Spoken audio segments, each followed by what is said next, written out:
अन्नदाता अन्नदाता अन्नदाता नीत तुम्हारा अन्नदाता, पग पग पर है संग तुम्हारे अन्नदाता। लहू किसानों का बन के पसीना सींचता है धरती का सीना, मेहनत का तेरी हक दिलवाने, नई तकनीक नई खोज बताने। पशुधन को गुणवान बनाना, पौध सुरक्षा को सिखलाना, खेती के सब गुर समझाने, भारत का सरताज बनाने, आठों पहर है संग तुम्हारे अन्नदाता अन्नदाता। नमस्कार, मैं आयुषी आप सभी दर्शकों का अन्नदाता कार्यक्रम में स्वागत करती हूँ। त्याग और तपस्या का दूसरा नाम है किसान। कृषि ही उसकी भक्ति है और कृषि ही उसकी शक्ति है, कृषि ही उसकी निद्रा है और कृषि ही उसका जागरण है। ऐसे ही भारतीय किसानों को खेतीबाड़ी से जुड़ी हुई बहुत सी नई लाभकारी जानकारियां देने के लिए हर रोज सुबह हम आपके साथ आते हैं। तो चलिए कार्यक्रम शुरू करने से पहले देखते हैं क्या है आज के अन्नदाता में।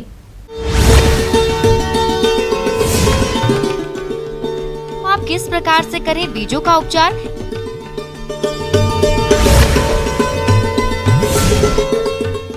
गाय भैंसों के बार बार गर्मी में आने की समस्या का समाधान।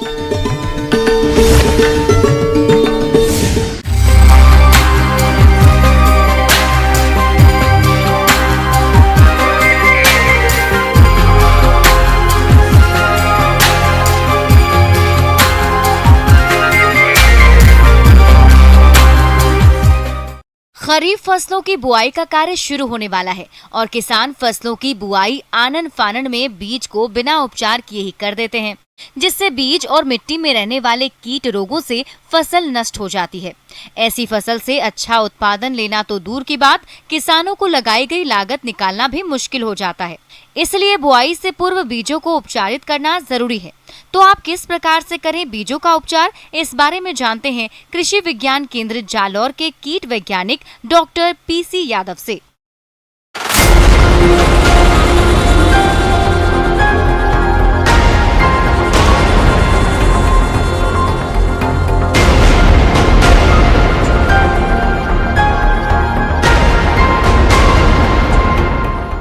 आज अपन बात करेंगे बीजोपचार के बारे में। जैसे बच्चे को जन्म गुट्ठी दी जाती है, वैसे ही पौधों की बीजोपचार एक जन्म गुट्ठी है, जिससे उनका आगे अच्छा लालन पालन पोषण हो सकता है, अधिक उपज प्राप्त कर सकते हैं। हमेशा देखने में आता है कि किसान फसलों में लगने वाले रोगों और कीटों के नियंत्रण के लिए कई तरह के रसायनों का अंधाधुंध प्रयोग करते हैं, जिससे लागत खर्च बढ़ जाती है और फसल उत्पादन भी कम मिलती है। तो इस तरह की समस्या से किसान कैसे बचे, इस बारे में जानते हैं। तो इसमें बीजोपचारित बहुत महत्व है, क्योंकि खरीफ ऋतु में वातावरण में तापमान के साथ साथ आर्द्रता बनी रहती है, और आर्द्रता तापमान जब ज़्यादा रहते हैं दोनों, तो फफूंदनाशक रोगों का ज़्यादा प्रकोप होता है। आज के समय में खेती में लागत को कम करने के लिए कई उपायों को समय पर अपनाना आवश्यक है, जिसमें एक है बीज उपचार, जो बहुत ही कम खर्च में आसानी से किया जा सकता है। और अब बात आती है कि किसान फसलों को रोगों और कीटों से बचाने के लिए बीजों को उपचारित किस तरह से करे, इसकी सही विधि क्या है, इस बारे में जानते हैं। बीजोपचार का एक वैज्ञानिक तरीका है, जिसमें FIR मतलब पहले फंजीसाइड से उपचारित करो, फिर इंसेक्टिसाइड से करो, फिर राइजोबियम कल्चर से करो। कुछ ऐसी फसलें होती है बिना दाल वाली फसलें, जिनमें राइजोबियम नहीं लेते, तो उनमें आप फंजीसाइड और इंसेक्टिसाइड से उपचारित कर सकते हैं। मूंग की फसल में पहले अपन फंजीसाइड जैसे कि थायरम से उपचारित कर सकते हैं, और इंसेक्टिसाइड में अपन इनको उपचारित करने के लिए अपन पिप्रोनिल ले सकते हैं। पिप्रोनिल जो लिक्विड आता है, या इमिडाक्लोरपिड लिक्विड आता है 600 FS, उसको यूज़ कर सकते हैं। और उसके बाद में अपन राइजोबियम कल्चर से उपचारित करेंगे। इसी के साथ साथ जैसे कुछ किसान भाई मूंगफली उगा रहे हैं तो मूंगफली उगाने वाले किसानों को भी ये सलाह दी जाती है कि वो इसी तरीके से बीज उपचार करें। थायरम और ये थायरम से ट्रीटमेंट कर सकते हैं। थायरम के अलावा जो कीटनाशक दवाई है इमिडाक्लोरपिड 600 FS, उससे बीज उपचारित करें तो आने वाले टाइम में उनके ज़मीन में जो कीड़े लगते हैं उनसे बचा जा सकता है। इसी के साथ साथ बहुत सारी ऐसी खरीफ की जैसे बाजरा हुआ, तो इन जैसे जैसे मैं बता रहा हूँ बीजोपचार करने से काफ़ी फ़ायदे हैं। अगर आज अपन बीजोपचार करते हैं तो आगे जाके अपन पौधों को बड़ी बीमारी से बचा सकते हैं और उसमें होने वाले खर्च जब बचेगा तो किसान की आय में भी बढ़ोतरी होगी। इसलिए बीज उपचार को हमेशा ही महत्व दिया गया है। तो ये बीज उपचार करें और अधिक मुनाफा कमाएं। किसान भाइयों, बीज उपचार करने के फायदे अनेक हैं, जो इस प्रकार से हैं। खेत में बीजों का समान अंकुरण होता है, खेत में पौधों की संख्या उचित रहती है, फसल रोग और कीटों से मुक्त होती है, फसल से अच्छी गुणवत्ता के साथ अधिक पैदावार मिलती है, फसल उत्पादन में लागत कम लगती है और फायदा अधिक होता है। आमतौर पे देखा गया है कि किसान भाई जैसे जैसे बताते वैसे करते हैं, लेकिन कई बार गलती हो जाती है। तो बीजोपचार में प्रमुख सावधानियां कौन कौन से रखें? एक तो बीजोपचार में सबसे पहले किसान भाई अपनी खुद की सुरक्षा करें। उसके लिए पहले अपने हैंड ग्लोव्स मतलब दस्ताने पहने, मुंह पे मास्क लगाएं और बीजोपचारित करते समय खाने पीने की चीज़ों से दूर रहें और उस दौरान बच्चों को भी आसपास नहीं आने दें। बीजोपचार जैसा तरीका बताया FRI सिस्टम उसके हिसाब से करें और फसल के जैसे ही अपन फसल बोएंगे उसके तुरंत पहले भी बीजोपचार अपन कर सकते हैं। कई बार एक किसान ये होता है कि बीजोपचार 5 दिन पहले कर लेता है और बुआई 5 दिन बाद में करता है, तो वो गलत तरीका है। 1 दिन पहले आप बीजोपचार करके रख सकते हो या कुछ घंटों पहले रख लो। इस सबसे बढ़िया है कुछ घंटों पहले बीजोपचार करके और हाथों हाथ बुआई करो, जिससे नुकसान होने की संभावना कम होती है। धन्यवाद। हमारे राज्य के अधिकतर किसान भाई कृषि के साथ साथ पशुओं का पालन करते हैं और उनसे वे अच्छा लाभ भी प्राप्त करते हैं, लेकिन आमतौर पर गाय भैंसों के बार बार गर्मी में आने की समस्या देखने में आती है। तो यह समस्या पशुओं में क्यों आती है और इसका क्या समाधान है, इस बारे में बता रहे हैं पशु वैज्ञानिक डॉक्टर प्रवीण कुमार।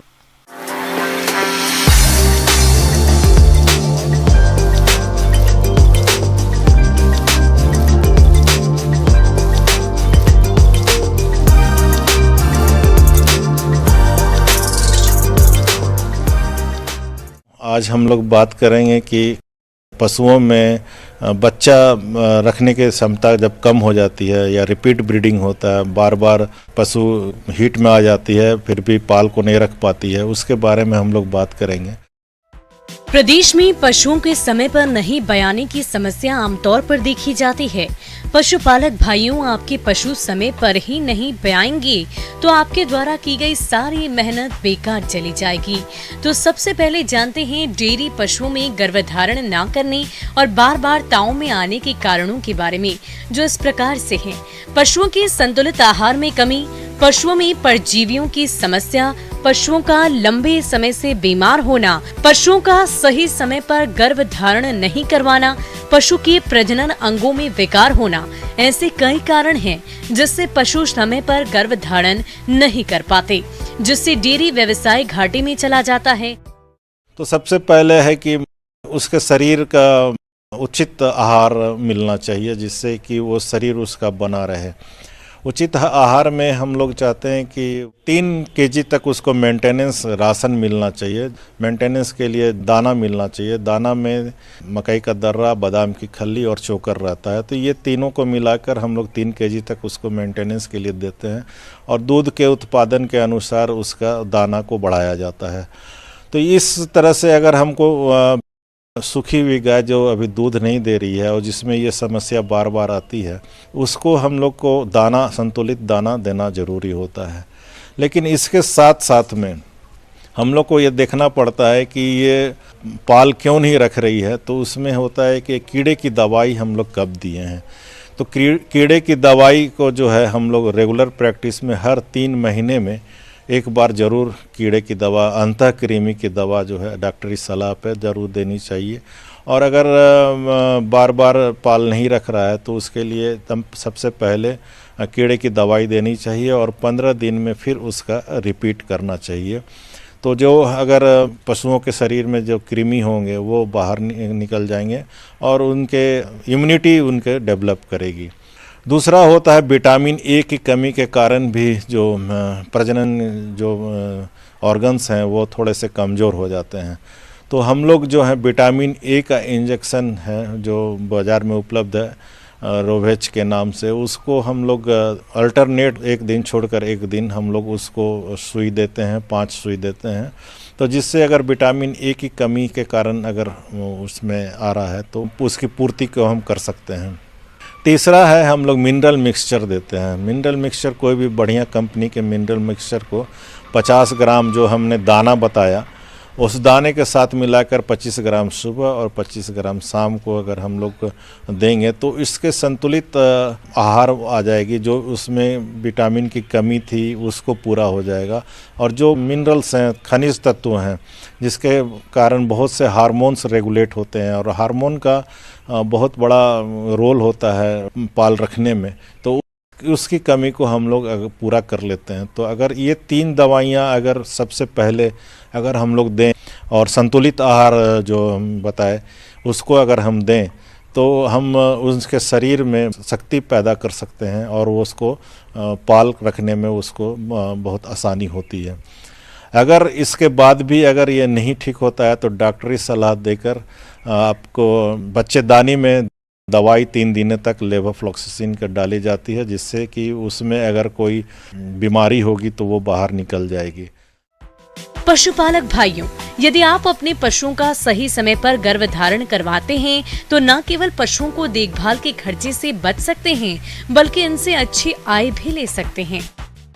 एक चीज़ और पशुपालकों को ध्यान देने की आवश्यकता होती है कि बच्चा जब बढ़िया से हो जाए तो उसका झाड़ बढ़िया अपने तरह से गिर जाना चाहिए, उसमें हाथ नहीं लगाना चाहिए या घींच घाच नहीं करनी चाहिए। अगर बच्चा फंस गया है तो उचित डॉक्टरी सलाह लेकर उसको उचित तरीके से बाहर निकालें और उसके बाद दवा ज़रूर बच्चेदानी में डालें जिससे कि आगे इन्फेक्शन नहीं हो। ये एक बहुत बड़ा कारण होता है जिसके इन्फेक्शन रह जाती है, बीमारी अंदर रह जाती है और जिससे बच्चा पाल मवेशी लोग नहीं रख पाते हैं। तो ये बहुत ज़्यादा ध्यान रखने की आवश्यकता है कि बच्चे के लिए के होने के बाद किसी तरह के छेड़छाड़ गायों में या मवेशियों में नहीं करना चाहिए। ब्रेक के बाद एक बार फिर से आप सभी दर्शकों का अन्नदाता कार्यक्रम में स्वागत है। बढ़ते हैं अगली प्रस्तुति की ओर।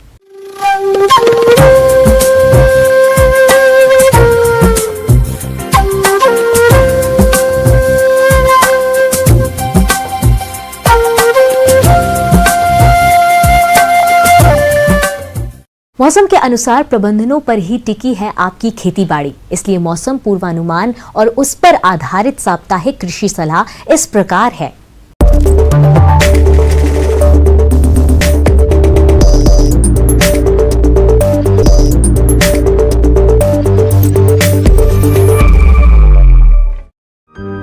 ग्रामीण कृषि मौसम सेवा भारत मौसम विज्ञान विभाग ICAR केंद्रीय शुष्क क्षेत्र अनुसंधान संस्थान जोधपुर राजस्थान द्वारा भेजे गए मौसम पूर्वानुमान रिपोर्ट के आधार पर किसान भाइयों को सलाह दी जाती है कि आने वाले दिनों में मौसम शुष्क रहने तथा धूल भरी हवाएं चलने की संभावना है। आगामी 3 दिनों में अधिकतम तापमान 44 से 45 डिग्री सेंटीग्रेड और न्यूनतम तापमान 29 से 30 डिग्री सेंटीग्रेड रहने की संभावना है तथा सापेक्षिक आर्द्रता 10 से 68% हो सकती है। हवा की औसत गति 26 से 43 किलोमीटर प्रति घंटा हो सकती है। इसीलिए अगर मानसून के सीजन में फलों के नए पौधे लगाने हैं तो गड्ढों की खुदाई कर उन्हें खुला छोड़ें ताकि हानिकारक कीव और खरपतवार के बीज नष्ट ना हो। उच्च तापमान और लू की स्थिति को देखते हुए किसान भाई सब्जियों और बागानों में अतिरिक्त सिंचाई अवश्य दें। किसान भाई कपास की बुवाई करें। फसल में जड़ गलन रोग के नियंत्रण के लिए ट्राइकोडर्मा हार्जेनियम 10 ग्राम प्रति किलो बीज की दर से उपचारित करें। मिर्च में पण कुंचन या मोजेक रोग के प्रकोप से पौधों के पत्ते सिकुड़ जाते हैं तथा छोटे रह जाते हैं। नियंत्रण के लिए इमिडालोपिड 3 मिलीलीटर प्रति 10 लीटर पानी या डाई मेथियोएट 30 EC 1 मिलीलीटर प्रति लीटर पानी की दर से छिड़काव करें। गर्मी के कारण पशुओं के दूध उत्पादन में कमी आती है, अतः पशुओं को उचित मात्रा में लवण खिलाएं। किसान भाई, इस मौसम में बेल वाली फसलों में न्यूनतम नमी बनाए रखें, अन्यथा मृदा में कम नमी होने से परागण पर असर हो सकता है, जिससे फसल उत्पादन में कमी आ सकती है।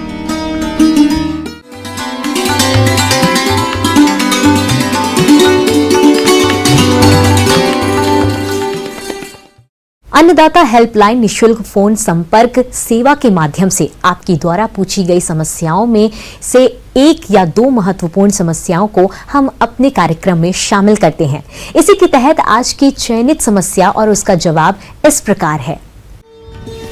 अन्नदाता निशुल्क फोन संपर्क सेवा के माध्यम से पूछे गए प्रश्नों में से आज हमने जिस प्रश्न को कार्यक्रम में शामिल किया है उसे पूछा है ग्राम देवनगर, जिला अजमेर के कृषक राजेंद्र प्रसाद ने।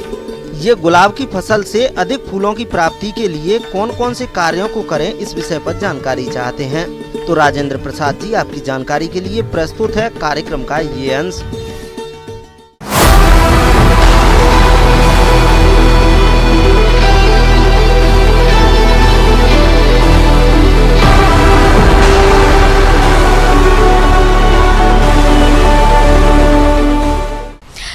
आज मैं आपको जानकारी देना चाहूँगी गुलाब के पौधों की, जिनकी संरक्षक खेती की जाती है, यानी पॉली हाउस में खेती की जाती है, और इस वक्त क्या क्या प्रक्रिया की जाती है गुलाब की पैदावार को बढ़ाने के लिए, उसके बारे में आपको मैं जानकारी देना चाहूँगी। तो सबसे पहले बताना चाहूँगी कि गुलाब के जो पौधे हैं उनकी जो बढ़वार को बढ़ाने के लिए जो तापमान की आवश्यकता होती है वो जनरली 15 से 28 डिग्री सेल्सियस की होती है, लेकिन चूँकि अभी गर्मी का वक्त आ रहा है तो अभी टेम्परेचर जो है 28 से काफ़ी हद तक आगे बढ़ जाती है। तो इस तापमान को घटाने के लिए पॉली हाउस में शेड नेट का प्रयोग करना चाहिए, जो हरे कलर का आता है, ग्रीन कलर का आता है, उसे आप ऊपर में लगा सकते हैं। इससे क्या होगा कि जो सूर्य की रोशनी है वो फिल्टर होंगी और बहुत जो तापमान है वो काफ़ी अधिक नहीं रह पाएगा। इसके अलावा यह भी ज़रूरी है कि सिंचाई में कोई कमी नहीं रहनी चाहिए। आप हर 2 दिन 3 दिन में सिंचाई देते रहिए ताकि पौधे को किसी भी तरह की नमी की कमी ना हो। इसके अतिरिक्त उत्तम किस्म के फूलों को प्राप्त करने के लिए सिंचाई के साथ उचित मात्रा में उर्वरक पौधों को देते रहना चाहिए। इसमें नीम की खाद और हड्डियों का चूरा इसके लिए अधिक प्रभावी होता है। इसके अलावा यूरिया, फास्फेट और पोटाश भी उचित मात्रा में देने पर पैदावार में काफी फर्क देखने को मिल सकता है। इसके अलावा आप 15 दिन में या फिर 1 महीने में पौधे की निकाई गुड़ाई करते रहिए ताकि सिंचाई की वजह से जो आप लगातार सिंचाई कर रहे हैं उसकी वजह से जो है मिट्टी सख्त ना हो जाए और पौधों को अच्छी हवा मिले, पौधे के जो जड़ है उनको अच्छी तरह से हवा मिले। दूसरा चीज़ क्या है, जैसे कि गुलाब के पौधों में बहुत तरीके के कल्चरल ऑपरेशंस किए जाते हैं, जैसे कि डिसबडिंग, डी सकरिंग या फिर डी शूटिंग। ये मैं आपको बताऊंगी एक एक करके कि ये क्या चीज़ें हैं। जैसे सबसे पहला डिसबडिंग जो बोला जाता है, जो हमारा गुलाब है एचटी रोज़, वो मुख्यतः एक तने पे अगर एक ही फूल आए तो ज़्यादा उसकी मार्केट में वैल्यू रहती है। तो कभी भी आप जब देखिएगा कि पत्तों के जहाँ पत्ते तने से जुड़े होते हैं उस जगह से अगर आपका दूसरा कोई कली निकल रहा है तो आप उसे तुरंत से हटा दीजिए। तो इसे डिसबडिंग कहते हैं, ठीक है, जो जिसमें कली को आप हटा दिया जाता है। दूसरा होता है डी शूटिंग। डी शूटिंग का मतलब होता है जो ऐसे तने जिसमें आपके फूल नहीं आ रहे हैं, जो काफ़ी कमज़ोर हैं देखने में या फिर उनमें बीमारी लग गई है, तो ऐसे जो तने हैं इनको आप हटा दीजिएगा। तो इसे डी शूटिंग कहा जाता है। इससे क्या होता है कि जो भी पोषक तत्व है जो इन तनों पे जा रही होती है वो आपके ऐसे तनों पे जाएंगी जिनमें फूल लगे हुए हैं, तो उनकी जो है ग्रोथ भी अच्छी तरीके से हो सकेगी। तो इस वजह से कभी भी आप प्रूनिंग करते हैं, छटाई करते हैं, तो आप बेशक बेवेस्टिन का पेस्ट या बॉर्डियक्स पेस्ट ज़रूर से लगाइएगा या बेवेस्टिन का स्प्रे ज़रूर से करिएगा। और कभी भी जब आप प्रूनिंग कर रहे होते, जब देख लिए कि गुलाब के फूल खिल चुके हैं, तो जब उन टहनियों को हटाया जाता है, प्रूनिंग जैसा कहते हैं, तो हमेशा इस बात का ध्यान रखना चाहिए कि प्रूनिंग करने के बाद जहाँ पे वो कट हो जाता है वहाँ से एक बीमारी लगने लगती है जिसको बोलते हैं डाईबैक। वहाँ से क्या होता है कि तना सूखने लगता है जहाँ आपने कट किया था। तो इस बीमारी को रोकने के लिए क्या करना होता है, बेवेस्टिन का पेस्ट बना के आप लगा सकते हैं या फिर बेवेस्टिन रसायन का आप छिड़काव कर सकते हैं, जो कि 1 ग्राम प्रति लीटर लीटर के हिसाब से होता है। इसके अलावा एक बीमारी आती है ब्लैक स्पॉट। ब्लैक स्पॉट में क्या होता है कि काले रंग के धब्बे बने रहते हैं पौधे के पत्तियों में। काले धब्बों के किनारे किनारे एक पीला कलर का बाउंड्री रहता है। तो जब इस तरह की आप चिन्ह देखेंगे पौधे में तो समझ जाना चाहिए कि आपका ब्लैक स्पॉट बीमारी लग गई है गुलाब में। इसको कंट्रोल करने के लिए आप मैनकोजेब हो गया या कार्बन डाइजिम हो गया, इस तरह के रसायन का 1 ग्राम प्रति लीटर पानी में घोल मिला के छिड़काव कर सकते हैं। ठीक है, और मुख्यतः तो यही 2 बीमारी होती है, बीमारी या फिर प्रॉब्लम कह सकते हैं गुलाब के ये में खेती में। इसके अलावा बाकी सारी चीज़ें आप नॉर्मली ही कर सकते हैं। इसके अलावा गुलाब की फसल में भभूतिया रोग का भी प्रकोप होता है। इस रोग के कारण पौधे की पत्तियों, टहनियों और फूलों पर भूरे रंग का पाउडर दिखाई देता है। अधिक प्रकोप होने पर पत्तियां काली पड़कर सूख जाती हैं, जिससे फूलों की गुणवत्ता खराब होने से उत्पादन में कमी आती है। तो आप रोग के नियंत्रण के लिए घुलनशील गंधक 3 ग्राम प्रति लीटर पानी में घोलकर फसल पर छिड़काव करें। एक इस वक्त गर्मी के वक्त एक बहुत ही जो है काफ़ी प्रॉब्लम होती है एक कीट से, जिसे माइट कहा जाता है, रेड स्पाइडर माइट। ठीक है, आप इन कीड़ों को कैसे पहचानिएगा, जब आप देखिएगा पौधे में तो उनमें एक तरह से जाली बन जाती है। ठीक है, तो इस जाली बनने की वजह से ये जो कीड़े हैं ये पत्तों के नीचे तरफ ज़्यादा रहते हैं। तो इससे क्या होता है, ये पौधे का रस चूसते हैं। इसकी वजह से जो पौधे की बढ़त होती है वो काफ़ी हद तक रुक जाती है और जो पत्तों में धब्बेदार सफ़ेद रंग के धब्बे बन जाते हैं, फूल की बढ़त नहीं हो पाती है। तो इस वजह से वो पूरी पौधे की जो बढ़त को काफ़ी इफ़ेक्ट करते हैं। तो ये इस तरह के जब कीड़े को आप देखिएगा, पहचानिएगा पौधे में, तो इनका निवारण करने के लिए आप एक डाइकोफॉल नाम का एक आता है रसायन, उसका आप एप्लीकेशन कर सकते हैं 2 ml प्रति लीटर से। तो अभी आपको मैंने जितनी भी बातें बताई, इन सभी बातों का अगर आप किसान भाई बहुत अच्छी तरीके से पालन करते हैं तो इससे गुलाब की पैदावार काफ़ी अच्छी हो जाएगी, काफ़ी अधिक बढ़ जाएगी और आपको इससे मुनाफा भी काफ़ी होगा।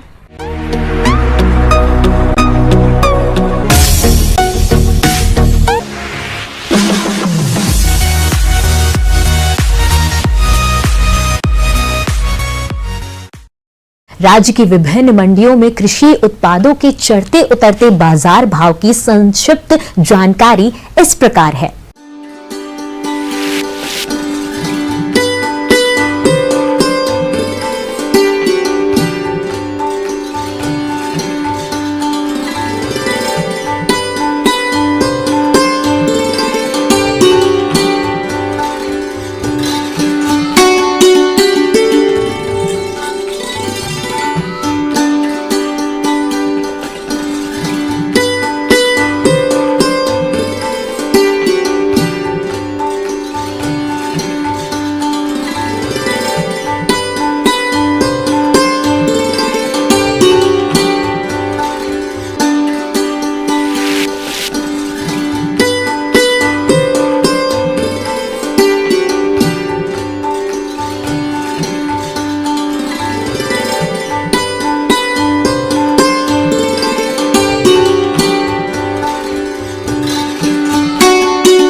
हम यह उम्मीद करते हैं कि आज का कार्यक्रम आप सभी दर्शकों के लिए उपयोगी रहा होगा। किसान भाइयों, अन्नदाता आपकी सेवा के लिए संकल्परत है और कृषि संबंधित समस्या एवं सुझावों के लिए आप हमें इस पते पर संपर्क कर सकते हैं। प्रोड्यूसर अन्नदाता, news 18 Rajasthan, Ramoji film city, Hyderabad 501512। साथ ही आप हमें ईमेल भी कर सकते हैं। हमारा ईमेल है p18 annadatarajasthan@nw18.com। इसके अतिरिक्त आप हमें निशुल्क हेल्पलाइन नंबर 180088921163 पर सोमवार से शनिवार सुबह 10 से शाम 4 बजे के बीच संपर्क कर सकते हैं। फिलहाल अन्नदाता की पूरी टीम को इजाजत दीजिए। कल फिर इसी समय आपसे मुलाकात होगी कृषि संबंधित कुछ और महत्वपूर्ण जानकारियों के साथ। नमस्कार।